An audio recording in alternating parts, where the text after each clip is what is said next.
In today's video, we'll talk about the dark side of Dubai. Dubai is a refuge for a lavish lifestyle and world-class shopping, in addition to having the world's tallest building and valuable oil deposits. A typical Emirati lifestyle might include having the privilege of driving a Ferrari and having at least one maid per household. Furthermore, Dubai serves as a safe haven for Arabs fleeing authoritarian regimes in their own countries. However, there's a terrible reality hidden behind this dazzling exterior that the rest of the world may not be aware of. Thousands of skyscrapers in Dubai are constructed by migrant workers. Over the 2014 Christmas holiday, something interesting happened. Etihad Airways had a glitch fare from the States to Abu Dhabi for $230 round trip. People all over the United States texted, tweeted, and called everyone they knew sharing the deal, which resulted in a mass exodus of Americans headed to the United Arab Emirates. Arriving in the Abu Dhabi International Airport, many guests opted to take the complimentary hour-long Etihad luxury shuttle to Dubai, where they were greeted with towering modern skyscrapers, a vast highway filled with every luxury automobile imaginable, and twinkling lights that filled the city. Naturally, it was an array of visual stimulation, as Dubai is instantly entrancing. From the hotels to the restaurants, and of course the shopping, Dubai is a luxurious modern oasis in the middle of the desert. It's hard not to fall in love. But behind the amazing service and awe-striking architecture, there's a darker side to Dubai that's not in any brochure. Among other documentaries about Dubai's not-so-glamorous uprising, BBC's Ben Anderson spent months in Dubai trying to infiltrate the community of expatriate workers who are putting them up. According to Vice News, quote, what he discovered when he eventually got in was that the gem of the Arab world is almost entirely built on imported slave labor, end quote. Expats from Bangladesh and India are drawn to Dubai by promises of a better quality of life, greater income, and limitless chances. Workers are compelled to work 12-hour days for very little pay 6 days a week after paying high-priced illegal visa fees and then being stripped of their passports. Their living conditions are terrible, and they're trapped on the gloomy outskirts of the new, world's most dazzling metropolis. Expats from all over the world, especially from South Asia, make up more than 95% of Dubai's population. The majority of people have moved to Dubai with the hopes of a better future. However, their passports may be seized by airport security or companies upon arrival in an attempt to prevent them from leaving, and migrants are transferred to Sonapur, on the outskirts of Dubai, far from the city's flash and gloss.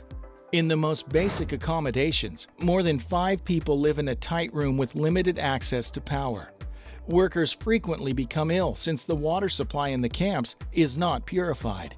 In addition, the rooms are typically plagued with rodents and insects due to a lack of ventilation. Employees have been obliged to accept whatever wages they are paid by their employers as a result of the government's refusal to intervene in pay regulation or establish minimum working standards for migrant workers. There isn't even a bureau where they can file complaints, and refusing to work might lead to deportation or worse, jail.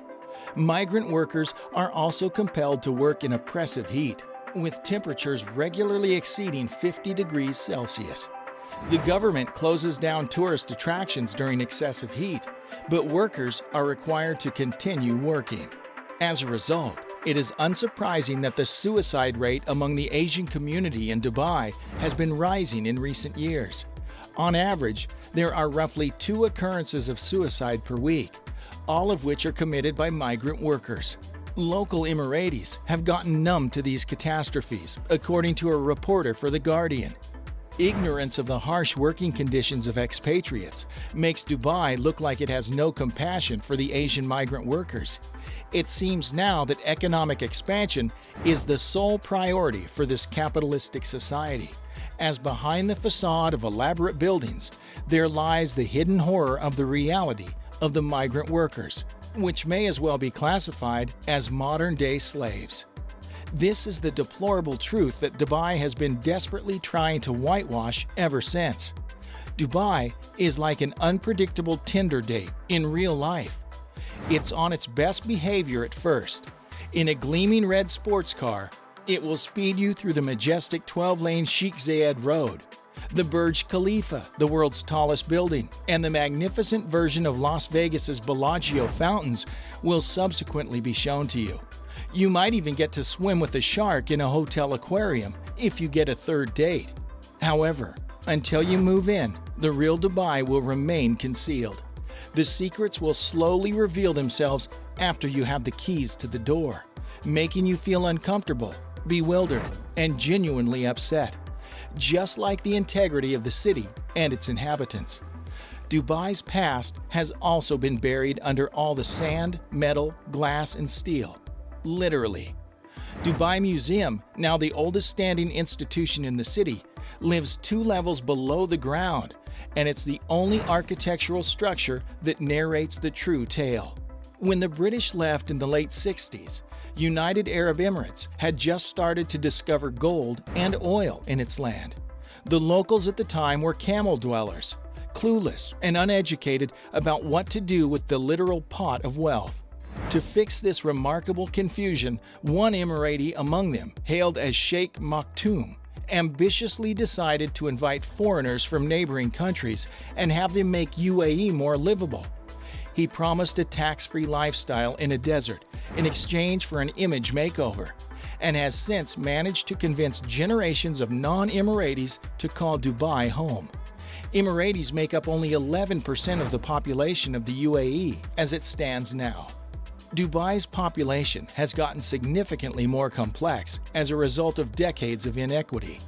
The city is divided into 3 strata, each of which is profoundly dependent on the other. The first is the idealistic class, which consists of inexhaustibly affluent local Emiratis. If you see a polished metal Jaguar with a fluffy pet Jaguar in the front seat, you've seen one. Exotic animals as pets are forbidden in the United Arab Emirates, but they are a regular sight among the wealthy. Then come the second layer of rich foreign workers who are the brains of the nation. The CEOs, bank managers, project heads who will sit at sports bars to discuss their home country's failed political scenario, and then follow it with shots of tequila on a Tuesday night. The third layer is of the poor foreign worker who nobody wants to discuss. They do 12-hour shifts at a construction site in the middle of the desert on a 50-degree Celsius day. Their living conditions are overwhelmingly controversial, with 4 to 5 workers sharing a shoebox-sized space in the name of a home. Yet they are the men who have given Dubai its gleaming glory. Scrub the sheen off the glass in this concrete jungle, and the truth will melt in your hands. The modern-day slavery in the UAE is painfully obvious, but the propaganda-style tourism videos and Instagram handles will tell you otherwise. The expats are still doing all the work to present the ruler of Dubai with his vision for the country, but the government won't let you believe that. You'd be standing in a posh outpost of a British restaurant in Dubai Marina, elegantly sipping your $38 glass of Bombay Sapphire, garnished with Lebanese cucumber, and you'd have uninterrupted views of construction workers tiptoeing atop a crane. You wouldn't be able to buy alcohol bottles at any supermarket, Islamic country laws, but hotel bars would serve $1,000 worth of champagne on tap. The motto in this town? Don't talk about it. Don't question any hypocrisy. Don't write about it.